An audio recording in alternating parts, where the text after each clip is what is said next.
Alright, so in this video I want to basically just go over geolocation, and also we'll add the functionality to start tracking and to get the starting position.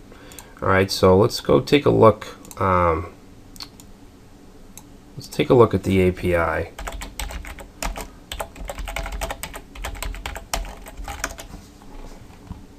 Well, I don't know why this browser does this. It does. HTML5 geolocation. Okay, so a good site to go to is the W3 schools.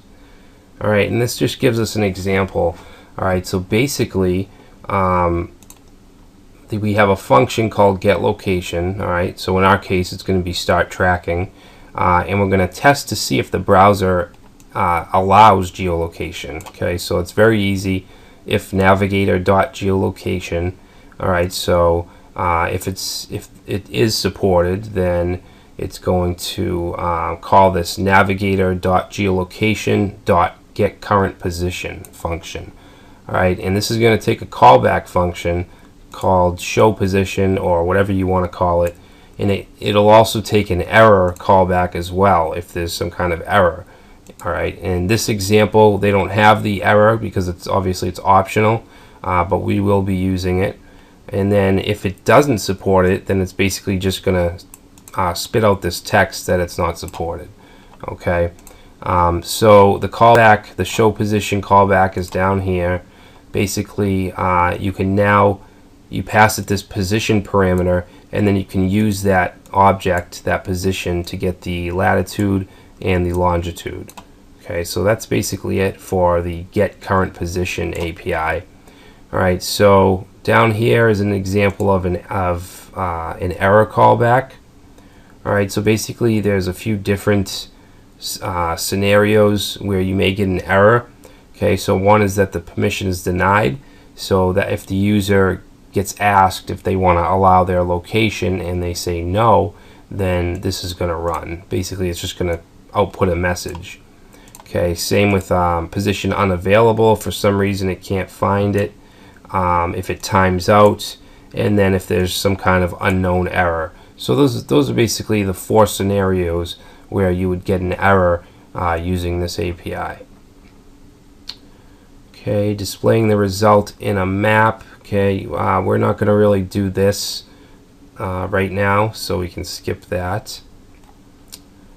Let's see.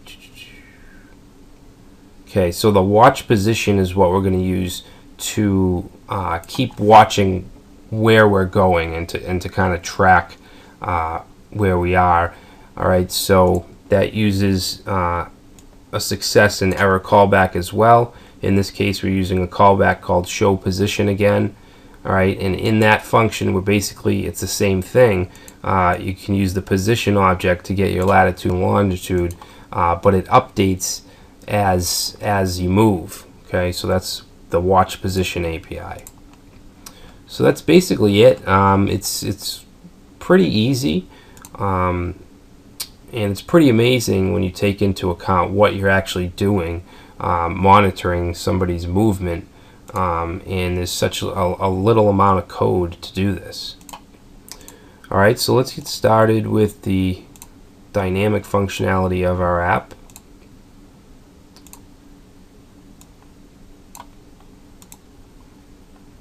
We want the not done version. Alright, so if we go into script.js, so we're going to need to set some global variables. One is going to be called start POS. Okay, so start position, which is going to be where we start from. And then we're going to have a watch ID, because you need to have a watch ID if you want to use the watch position API. Alright, so our first function is going to be start tracking.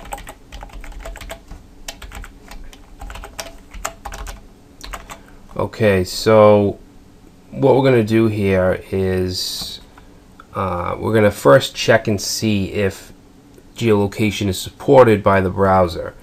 Alright, so we'll do a little if statement,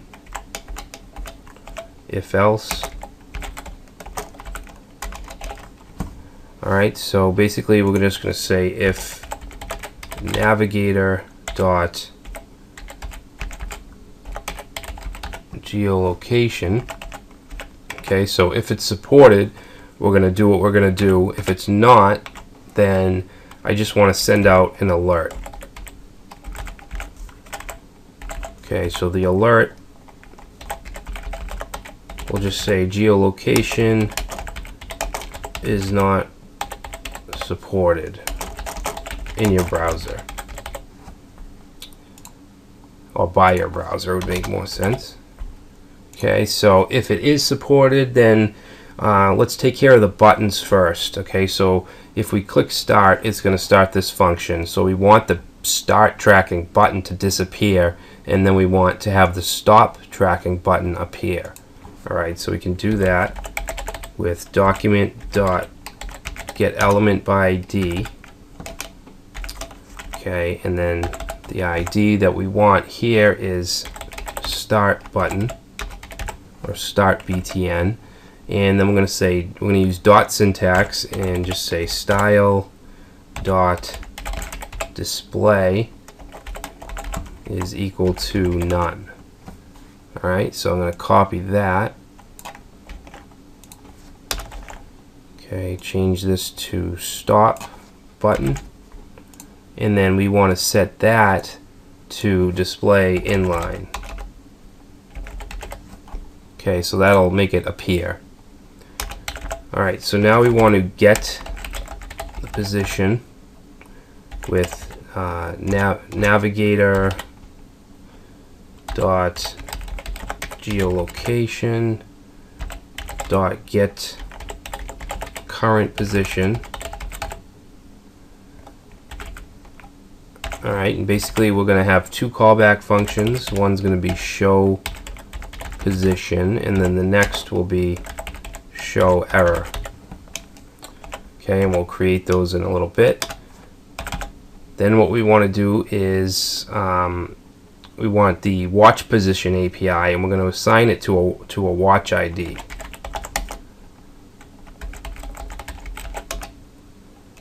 Okay, so I'm going to say watch ID navigator dot geolocation dot watch position, and then that's going to also take two callbacks. So I'm going to call this one show position update, just to differentiate it from the show position callback. And then the error is going to use the same error callback. Okay, so show error. Alright, so that's basically it. That's what we want to run when we click start tracking. So let's create the show position callback.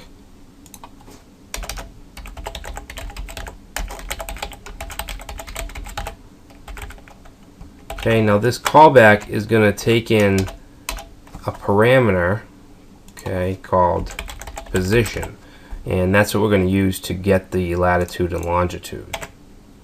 Alright, so let's say that start position, okay, the variable that we set up here, which is a global variable, is going to be equal to position, alright, which is being passed in here. And then we're going to update the HTML inside of here. Okay, so the acquiring latitude and longitude, we want to change that to the actual position, to the coordinates. Okay, so we can use document dot get element by ID. All right, and the first one is start lat, and we're just going to set inner HTML to start position dot chords dot longitude. I'm sorry, longitude, latitude.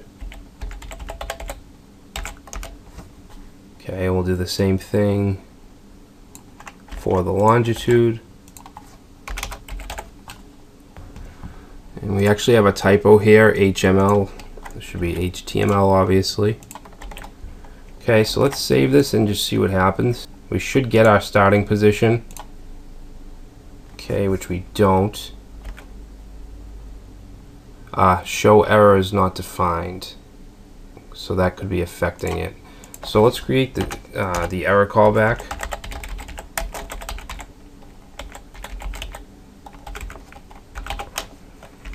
And that's going to take a parameter that we'll call error. Alright, so just having this, it should allow us to get the starting position. So I'm going to save and reload and start. And now you can see that we got our starting position. So I'm going to stop here, and then in the next video we'll finish the error callback, and we'll also implement the watch position as well, which I have commented out here just because it's going to be looking for this and we don't have it yet. Alright, so I will see you in the next video.